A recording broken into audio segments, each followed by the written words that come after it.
can buy my own, I can shop my own. Hello everyone, welcome back to my channel.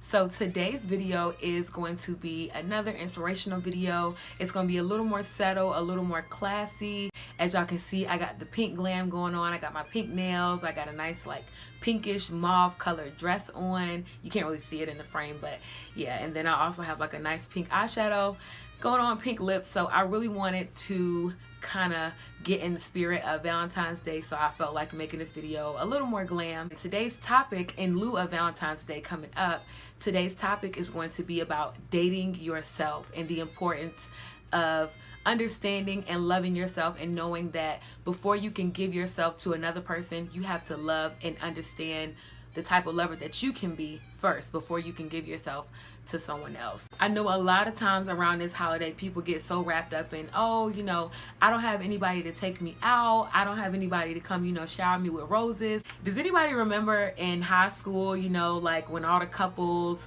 like, and that's when you really knew who was really dating who on a serious level and who was really a side chick. Like when the guy comes to school and he got all these balloons and, you know, roses and different things like that for a girl, you know, oh yeah, like they definitely are together. As I got older and, you know, of course, as I learned and, you know, time went on, I really realized that the reality is, if you don't love yourself, there is no possible way that, number one, anybody else will know how to love you, and number two, you will not know how to love anyone else. You will not know how to properly give that love to someone else if you do not know how to love yourself first. The goal of dating ultimately is to find someone who adds value to you, but not someone who makes you the person that you are. I'm sure you all have been through a situation before where, you know, you kind of feel like after a bad breakup, or, you know, those of you who may have been in like a marriage before, which I haven't myself, but, you know, after a bad relationship, when you get out of it, you're literally just sitting there like,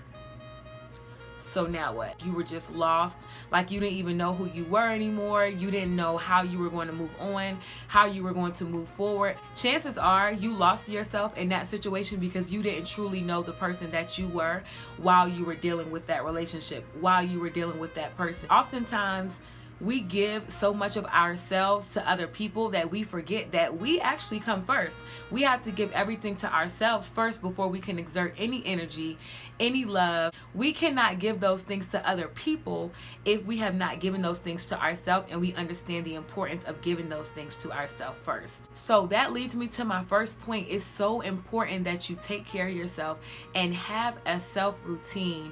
Sometimes being selfless can be a good thing and a bad thing. A good thing because, you know, it is important to, you know, volunteer your time and be there for other people, but it can be a bad thing because you forget, and sometimes you'll overexert yourself and you won't have any love or any attention or any affection left for the person that matters most, which is you. Some of the things that I have adopted lately in my self routine is that I try to read a lot more, books that keep me happy, books that motivate me, books that inspire me to be a better woman that I can be for my partner in the future. Dedicate that time only to yourself, nobody else. Don't allow anybody else in on what it is that you do, whether that be reading more, whether that means, you know, taking yourself on a date, go to dinner, you know, by yourself, or that could just be something as simple as going out, buying a bottle of wine, and just coming home and really just relaxing and, you know, not allowing anything to come into your moment with yourself. Like, this is me time. This is what I'm going to do. Nothing's going to come in between that. These are things that are compulsory. Nobody will be able to change these things because these are things that keep you whole as a person. So the second point that I wanted to make, which is also something that I practice, a lot of these points, most of these points that I'm giving you guys are things that I'm also trying to practice within myself. I'm growing, you know, as a woman, and I'm learning new things about myself every day.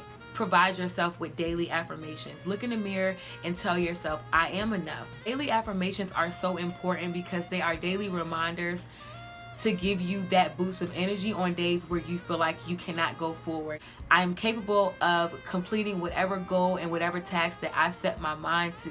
I am not depressed. I do not have anxiety. I am working on myself every day. I am growing within myself every day. It is very important that you speak life. There is power in the tongue. You have to speak life into yourself, because if not, again, you're just going to be this broken person, and you have to work on uplifting yourself, and you have to tell yourself, and you have to believe in yourself. If you don't believe in yourself, nobody else is going to believe in you. The next point that I want to make to you guys is never be afraid to try new things and try new things. And change can sometimes be extremely scary. It can bring on a lot of anxiety, a lot of confusion, where you don't really know exactly how to move forward, and you're in fear that you aren't making the right decision. But it's always important that you remain open-minded and always be willing to try new things. You'll be surprised at the mental barriers that you can break down once you really speak those positive affirmations into yourself and tell yourself, I'm going to try it. Whatever fear that you have, face that fear. And it's interesting because even something as simple as exercising and not giving up on yourself, like if you want to lose those 30 pounds, challenge yourself, lose those 30 pounds, dedicate it. You owe it to yourself, and you'll be surprised at the end of that goal. Once you reach it, you like, wow, like, so if I can do this, I can do whatever I can set my mind to. Never run away from new opportunities. Never run away from growth opportunities that can eventually help you in your future to become a better person. Next thing is something that I also do struggle with, but I try my best to be very consistent with, and that's always give yourself credit. Always credit yourself. Always try to highlight your positives. Always try to highlight your strengths instead of always focusing on the things that might be negative in your eyes. I know for me, sometimes it is hard for me to accept a compliment. Or do you ever find yourself in a situation where someone compliments you and you always kind of have a negative or like a rebuttal to what it is that they say? Instead of always being so quick to rebuttal when a person gives you a compliment, just simply say thank you. Simply say thank you. So crazy, because that can be so hard sometimes when you're so used to bashing your own self. And I've also learned that that can be very unattractive. Understand and learn that if these people are giving you compliments, they're not just saying these things just because. Acknowledge the goods that you have to offer. What you can give to this earth, guess what?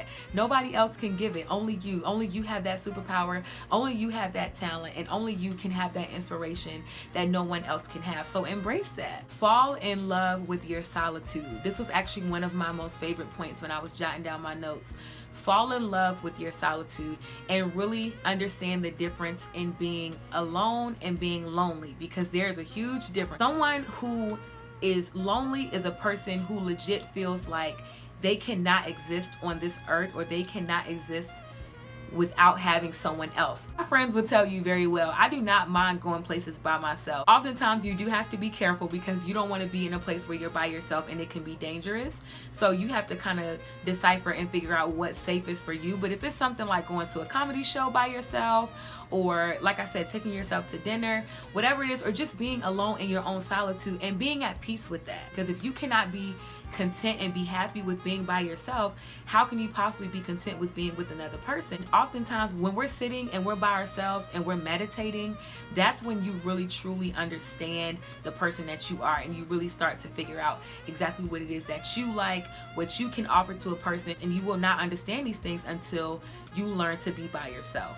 Having the confidence to walk away because you understand what you deserve as a person is very, very important. And again, that's all a part of you loving yourself and being on the journey of dating yourself. I also want to know in the comments, guys, what are some things that you do to love yourself? What's your self routine? What do you do on Valentine's Day when you don't have a partner? Again, give this video a thumbs up, and I will see you guys in my next video. Bye, guys.